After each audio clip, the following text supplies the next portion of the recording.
Welcome back CNBC आवाज पर। आप देख रहे हैं प्रॉपर्टी गुरु। बड़ा ही इंटरेस्टिंग एपिसोड इस बार है। ढेर सारी बातें हो रही हैं आशीष जी के साथ लगातार और सवाल जरिया बन रहे हैं उसका। तो चलिए एक और सवाल हम ले लेते हैं। Again it's from Pune. Karan Sharma साहब का है। वीटीपी का प्रोजेक्ट है फ्लेमेंटे, अखराड़ी में है। 3 BHK 1250 स्क्वायर फीट और 1.5 करोड़ इसकी कीमत।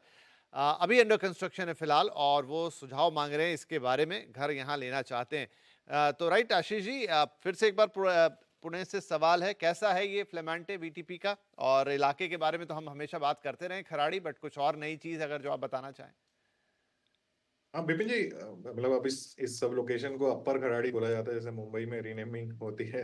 तो वैसे लोकेशन वागोली है, बट इसी एरिया में अब बहुत ज्यादा डेवलपर्स आ चुके हैं। इनफैक्ट गोदरेज और वीटीपी फर्स्ट मूवर्स थे।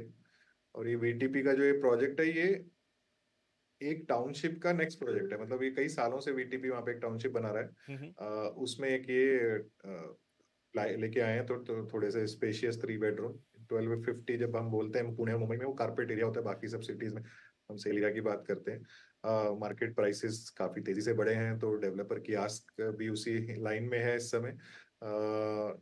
बाकी खराड़ी, जैसे ही हम खराड़ी बोलते हैं तो हमें आईटी पार्क्स और अच्छी एम्प्लॉयमेंट और ये सब देखने को मिलती है। और कनेक्टिविटी काफी इम्प्रूव हो गई है टू दिस। ऐसे जब तक ये सब तैयार होगा ना, तब तक होपफुली कनेक्टिविटी पहले से बेटर होगी। जैसे खराड़ी हम नगर रोड के थ्रू जाते हैं। मैं पुणे में एक्चुअली मैंने बहुत टाइम स्पेंड किया हुआ है, तो आई कैन मैं उसके बारे में ज्यादा बोल पाता हूँ। नगर रोड के थ्रू जाते थे और वो हमेशा ही ब्लॉक रहती है। पर अब रिसेंट टाइम्स में ऑल्टरनेट कनेक्टिविटीज बन गई हैं खराड़ी के through to go to these ये प्रोजेक्ट्स की तरफ जाने के लिए। अभी अगर आप मेरे से पूछें तो वो भी बहुत ग्रेट कनेक्शन नहीं है, पर वो बहुत जल्दी आप वहां से पहुंच जाते हैं। ओके, तो बहुत नैरो रोड्स हैं। और पर यही रियल एस्टेट का स्वभाव है कि 5-10 साल जब तक वो डिलीवरी आती है, होपिंग कि रोड्स कनेक्टिविटी इंप्रूव हो जाएगी। तो जब वो हो जाता है तो आपको रियल वैल्यू इन सब चीजों से आना शुरू करती है। तो ना केवल वीटीपी, मतलब अगर कोई उस लोकेशन में प्रॉपर्टी देख रहा है तो महिंद्रा ग्रुप भी है वहां पे, अभी नया प्रोजेक्ट लेके आए हैं। और ग्रुप है। गोदरेज का मैंने आपको पहले ही बताया कि गोदरेज की भी अपनी एक टाउनशिप है। तो काफी सारे गेरा ग्रुप भी, मतलब पुणे के जो नोन डेवलपर हैं गेरा, वो लोग भी हैं। मतलब एरिया एस्टेब्लिश हो रहा है, क्योंकि खराड़ी ऑन इट्स ओन तो काफी एक्सपेंसिव हो गया है। तो थोड़ा बहुत जो डिस्काउंट आपको यहाँ पे कम रेट पे मिल जाता है, नॉट बहुत ज्यादा दूरी पे नहीं है। तो इन सब के and user actually IT IT sector से रिलेटेड एम्प्लॉयज ही होने वाले हैं। सो उनके लिए एक ठीक ठाक ऑप्शन है अपने काम। जी। यू तो नो आशीष जी, जब इतनी हम पुणे की बातें कर रहे हैं और पुणे में भी डेवलपमेंट है।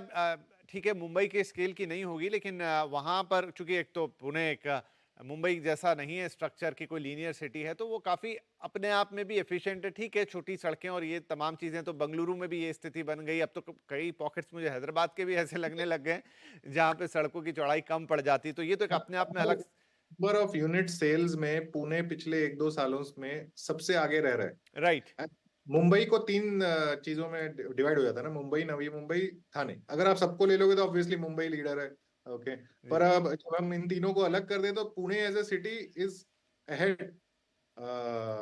और ये काफी बड़ा फैक्टर हो जाता है। और हम सब जानते हैं कि काफी सालों से, मतलब पिछले census due to Covid miss हो गया था और वो सेंसस हुआ नहीं है।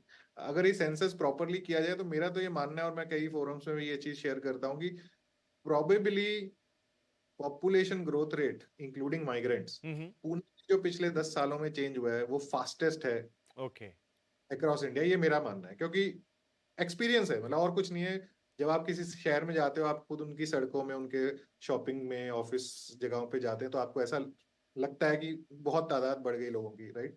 तो वो मेरा मानना है कि जब भी ये नेक्स्ट सेंसस आएगा तो बड़े 8-10 शहरों में पुणे एक सबसे हाईएस्ट ग्रोथ दिखा सकता है इन नंबर ऑफ पीपल, और वही ट्रांसलेट हो रहा है आपकी रियल स्टेट में।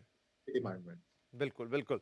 तो चलिए पुणे पे और विस्तार से मन हो रहा है थोड़ा अंदर जाएं और लोकेशंस को फाइंड आउट करें, क्योंकि जो ट्रेडिशनल लोकेशंस हैं उन पे तो काफ़ी बात हो गई, लेकिन नए पॉकेट्स बनते रहते हैं, निवेश के नए मौके आते रहते हैं। तो फिर आशीष जी से करने के लिए काफ़ी सारी बातें हो गई, लेकिन फिलहाल आज के लिए समय समाप्त हो रहा है और रियल एस्टेट पे तो जितनी बातें की जाए उतनी कम है। तो आशीष जी बहुत शुक्रिया, आपने वक्त निकाला, दर्शकों के सवालों के जवाब दिए और आज तो काफ़ी इन डेप्थ बातें हुई हैं आपसे कुछ इलाकों के बारे में, मुंबई, पुणे।